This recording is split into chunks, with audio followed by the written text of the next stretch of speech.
say that that was just a European thing. Hang on, let me see. Yeah. There it is, if you want to take a look at it. So, just for a recap, the phone rang. So yeah. And it was the Olon Corporation calling about ammo to tell you stuff. Let's talk to Winchester about ammo specifically. While we're filming, yeah. Let's tell you what happens when you find ammunition from the factory that you have purchased at a store, and you get it home and you start to inspect every single individual cartridge. So as you're looking at this cartridge, it's not noticeable to most people until you start to look at the neck of the casing. This is where the neck is actually compressed down to hold the bullet. Yeah. And in this area right there, there is a very large triangular shaped divot. It's a machine mark. Something was in there. It's almost like it got folded or something. I don't know, as you crimped it. I am not entirely certain how that happens, as I am not the expert on reloading. Out of 40 individual cartridge cases that we looked at, we only found the one, and I have no idea how we found that in the store. It was just a random fluke. Sometimes you'll open a box of ammo, pull one out to show somebody a cartridge, and then we got to look and went, oh heck. That is not right. It seems like there is a little divot, a little tiny one in other ones. So, and some of it could just be a little bit of tarnish on the brass. Believe it or not, ammunition does tarnish. These brass cases are raw brass, and so they will patina over time. So what the Olon Corporation have to say? So they will be taking care of this and will be reimbursing us for the ammunition that we purchased for our shelf. Now, if it was a customer with the same issue, you got it home and all of a sudden that ammunition just is totally broken in some way, shape, or form. And you're like, really shouldn't shoot that through my gun. But the company that I purchased this from, most gun stores do not accept ammunition back. Once you make a purchase at a gun store, all sales are final, whether it goes for guns, whether it goes for ammo, anything else.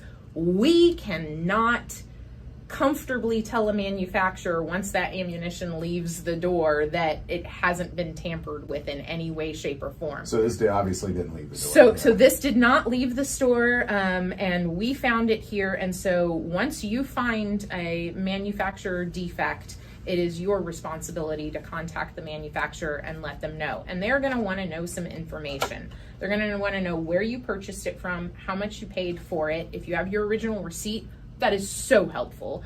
And then they'll also want some information from the box. There is usually a lot number for the ammo on the box. Printed on the box. And this tells you, okay, where the run, it tells them how their run was made, when it was made, how many boxes were in that lot. They can go look up everything.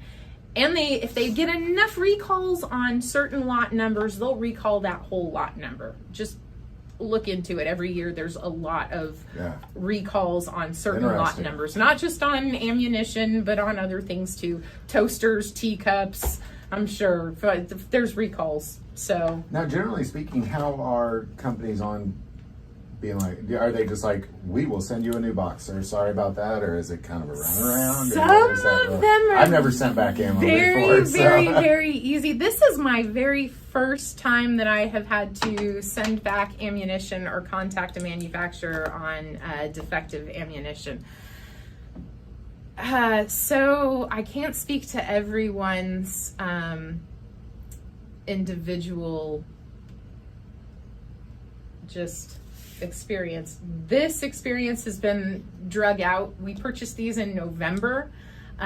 We discovered it in December, and here it is January, and they are just now getting back to us. Yeah, that's funny that they called over. Right. I mean, right in the middle of filming, and it's like, well, let's see who's calling. Oh, the Olin Corporation. Well, I guess I better take this.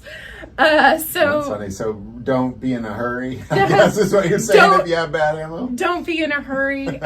So my guess is that their processing, customer service is doing a great job of helping each customer in the order in which the problems are stacking up. So I can only imagine that with holidays and everything that went, everybody is finally just getting back into the swing of things, and hey, oh yeah, let's finish taking care of the things, wrap up. So I was listening to your phone call with him, and something you said that's so true, is if a human does it, there's gonna be errors. You know, like somewhere you just got to figure out where those errors are. But I think that also speaks to, you know, because I've had firearms where I'll, you know, own them for years and I don't ever have a problem. Then for some reason I have a problem with one round. I think that just speaks to really, it's not, you know, there's a lot more to what's going on with that ammo than one might think. Yeah, you have a lot of different variables that you have to account for, and so yeah, you put a human being in the mix. We're here, we are humans, we do make errors, we do know that. Yeah. So you do have to account for a margin of human error, and at some point, yeah, I can see how this was missed, because if you tilt this, I was looking around. I was like, "Well, what's wrong with it?" I handed it to you first, yeah, and in the light and everything like that, that almost doesn't look like a divot until you run your nail over it or something over it, and then you can feel, oh yeah, that is not just discoloration or something. There is actually a defect in that. It does happen. Any manufacturing process is going to kick out something that is not up to their quality control, not up to your quality control standards at some point. And it's just as simple as reaching out to the manufacturer. If you have the original box, it is so easy to find the contact information.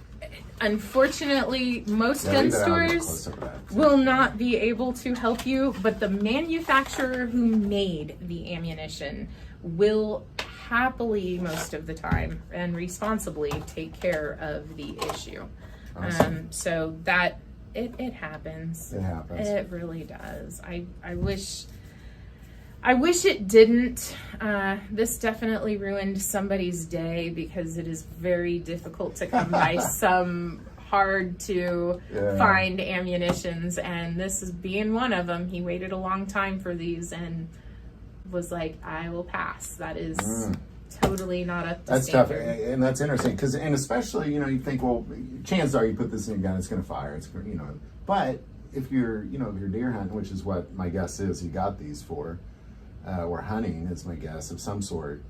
You know, that one matters. It might be off a little bit. It does. It actually does matter. There are people out there that are like, each one of these is a deer, or each one of these is one, you know, whatever, a hog, a deer, an elk. Yes, go for it. Whatever you want, a bear.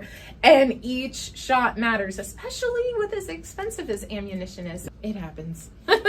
I wish it didn't. But it does. And it is awesome that they've been able to witness here that once you complain, a mere 3 months later, they will call you. You know what? I really wonder that if the holidays and everything did not compound that wait time. I obviously do not know what the chain of command and everything looks like. I can tell you that I got a phone call today, and the second email I sent them, let's see, today's the 25th. Yeah.